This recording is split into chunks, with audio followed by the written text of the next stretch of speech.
O problema do ajuste fino é um conceito que surge no contexto das constantes físicas e condições do universo. Refere-se à observação de que os parâmetros fundamentais do universo, como a força da gravidade, a massa das partículas elementares e a força eletromagnética, parecem estar precisamente ajustadas de uma maneira que permite a formação de planetas como o nosso e a existência de vida como a nossa, porque se esses valores fossem mesmo ligeiramente diferentes, o universo seria um lugar muito diferente. Alterar as constantes físicas desempenharia um papel crucial na determinação do comportamento de átomos e moléculas e, portanto, alteraria a química. Uma pequena alteração em algumas das constantes físicas poderia levar a diferenças significativas nas propriedades químicas, tornando potencialmente impossível a formação de moléculas complexas. Isso também alteraria as reações nucleares que alimentam as estrelas, o que levaria a estrelas com diferentes tempos de vida. Perturbaria os processos de síntese nuclear e o universo, portanto, conteria abundâncias diferentes de elementos. Quaisquer mudanças levariam a um universo completamente instável, com cenários cosmológicos vastamente diferentes, incluindo um universo que colapsa ou se expande muito rapidamente. Os proponentes do argumento do ajuste fino afirmam que a notável precisão e delicado equilíbrio das constantes físicas que governam nosso universo, que tornam as condições necessárias para a vida, são altamente improváveis de terem ocorrido aleatoriamente. Eles argumentam que o ajuste fino aponta para a existência de um projetista proposital e inteligente que orquestrou as condições para o nosso universo e, portanto, também para a vida. Isso sugere que o ajuste fino do universo é evidência de um projetista ou criador inteligente, comumente referido como Deus. O argumento teleológico do ajuste fino. Estou muito feliz em admitir logo de cara que este é o melhor argumento que os teístas têm quando se trata de cosmologia. Isso porque ele joga pelas regras. Você tem fenômenos, tem parâmetros de física de partículas e cosmologia. E então tem dois modelos diferentes, o teísmo e o naturalismo. E você quer comparar qual modelo se ajusta melhor aos dados. Eu aplaudo essa abordagem geral. Dado isso, ainda é um argumento terrível. Não é nada convincente. Vou te dar 5 razões rápidas de por que o teísmo não oferece uma solução para o suposto problema do ajuste fino. Primeiro, de maneira alguma estou convencido de que existe um problema de ajuste fino. É certamente verdade que, se você mudar os parâmetros da natureza, nossas condições locais que observamos ao nosso redor mudariam bastante. Eu concedo isso rapidamente. Eu não concedo que, portanto, a vida não poderia existir. Começarei a conceder isso quando alguém me disser as condições sob as quais a vida pode existir. Qual é a definição de vida, por exemplo? Se for apenas processamento de informações, pensamento ou algo assim, há uma enorme panóplia de possibilidades. Eles soam muito como ficção científica. Mas, novamente, você é quem está mudando os parâmetros do universo. Os resultados vão parecer que vieram de um romance de ficção científica. Infelizmente, simplesmente não sabemos se a vida poderia existir se as condições do nosso universo fossem muito diferentes, porque só vemos o universo que vemos. Em segundo lugar, Deus não precisa ajustar nada. Falamos sobre os parâmetros da física e da cosmologia, a massa do elétron, a força da gravidade, e dizemos que se eles não fossem os números que são, então a própria vida não poderia existir. Isso subestima muito Deus, o que é surpreendente vindo de teístas, eu acho. No teísmo, a vida não é puramente física, não é puramente uma coleção de átomos fazendo coisas como é no naturalismo. Eu acharia que não importa o que os átomos estivessem fazendo, Deus ainda poderia criar vida. Deus não se importa com a massa do elétron. Ele pode fazer o que quiser. O único quadro em que você pode honestamente dizer que os parâmetros físicos do universo devem assumir certos valores para que a vida exista é o naturalismo. O terceiro ponto é que os ajustes finos que você acha que estão lá podem desaparecer uma vez que você entenda melhor o universo. Eles podem apenas ser aparentes. Há um famoso exemplo que os teístas gostam de dar, ou mesmo cosmólogos que não pensaram sobre isso o suficiente, que a taxa de expansão do universo inicial é ajustada para dentro de uma parte em 10 para o 60º. Essa é a estimativa ingênua de volta do envelope, lápis e papel que você faria. Mas, neste caso, você pode fazer melhor. Você pode entrar nas equações da relatividade geral e há uma derivação correta e rigorosa da probabilidade. Quando você faz a mesma pergunta usando as equações corretas, você descobre que a probabilidade é 1. Todas, exceto um conjunto de medida zero de cosmologias do universo primitivo, têm a taxa de expansão correta para viver por muito tempo e permitir a existência de vida. Não posso dizer que todos os parâmetros se encaixam nesse paradigma, mas até que saibamos a resposta, não podemos afirmar que eles estão definitivamente bem ajustados. Número 4. Existe uma explicação naturalista óbvia e fácil na forma do multiverso cosmológico. As pessoas gostam de se preocupar com o multiverso. Parece extravagante. Eu afirmo que o multiverso é incrivelmente simples. Não é uma teoria. É uma previsão de teorias físicas que são por si só bastante elegantes, pequenas e autocontidas que criam universos após universos. Não há razão, nenhum direito que temos de esperar que todo o universo se pareça com as condições que temos agora. Mas mais importante, se você tomar o multiverso como seu ponto de partida, você pode fazer previsões.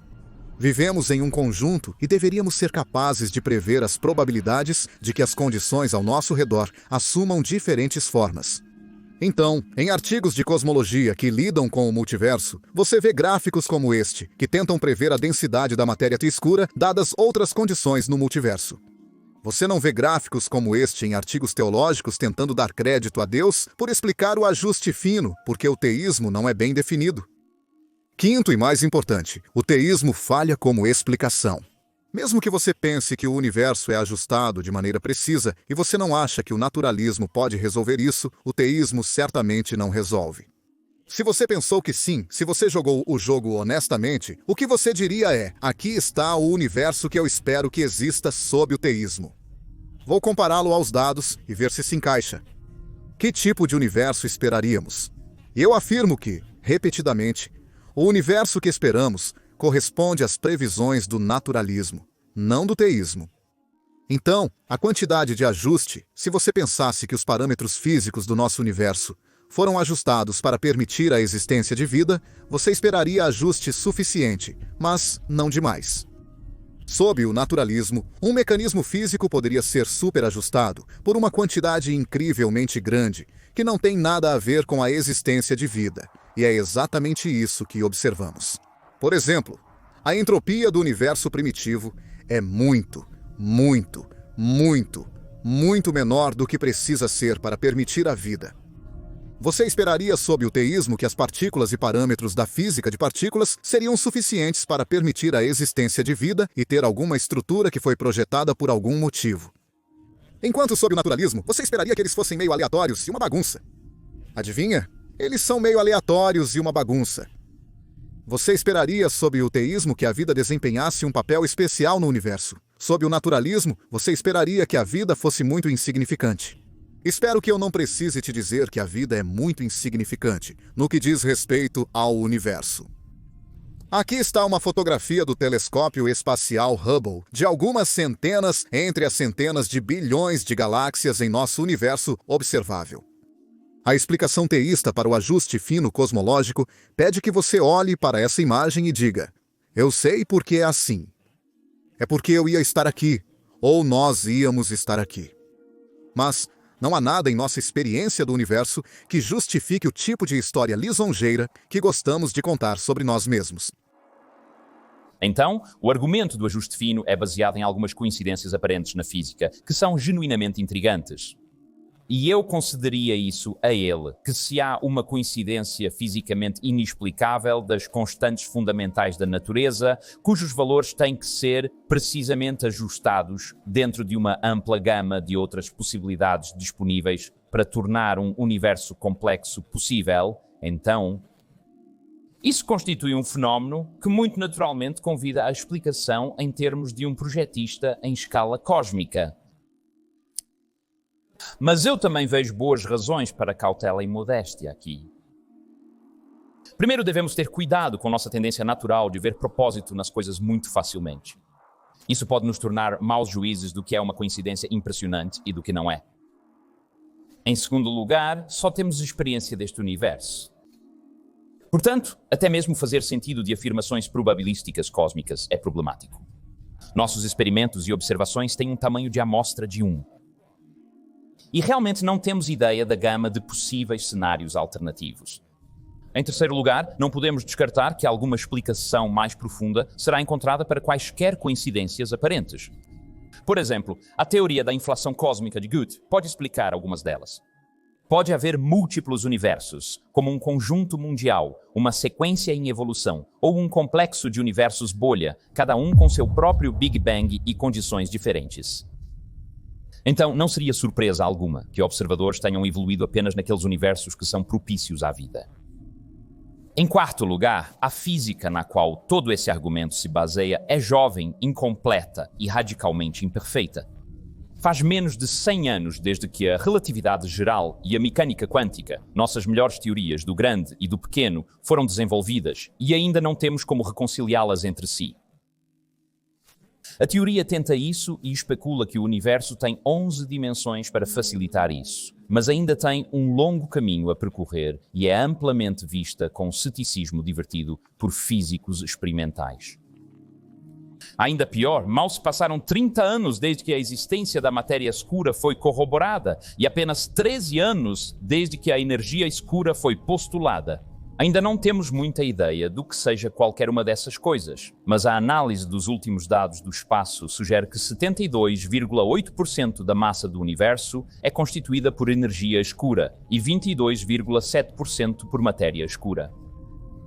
Isso deixa apenas 4,56% como matéria atômica, a substância que sabíamos existir antes de 1980. Em resumo, uma enorme proporção da física moderna, incluindo os resultados aos quais Bill recorre, é extremamente recente e repleta de problemas não resolvidos e anomalias. Qual é a probabilidade de a física daqui a 100 anos parecer a mesma?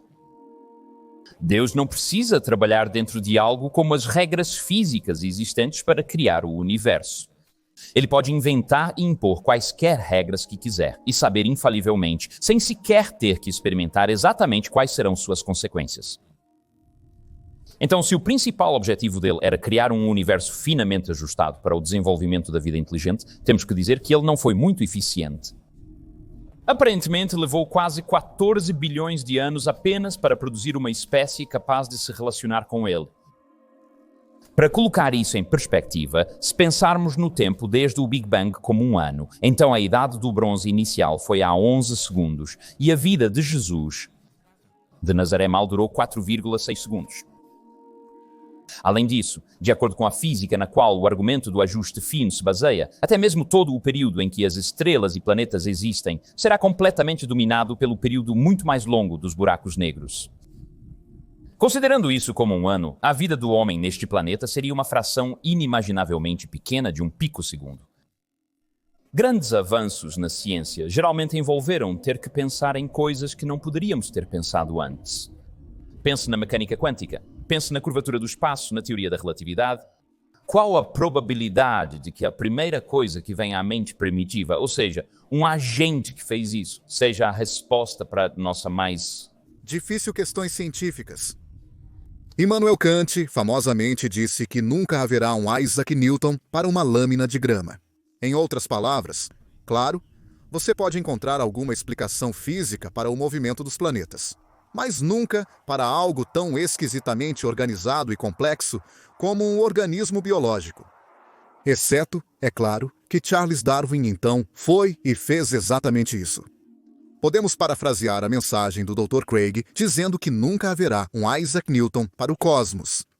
Mas tudo o que sabemos sobre a história da ciência e o estado atual da física diz que devemos ser muito mais otimistas do que isso. Obrigado.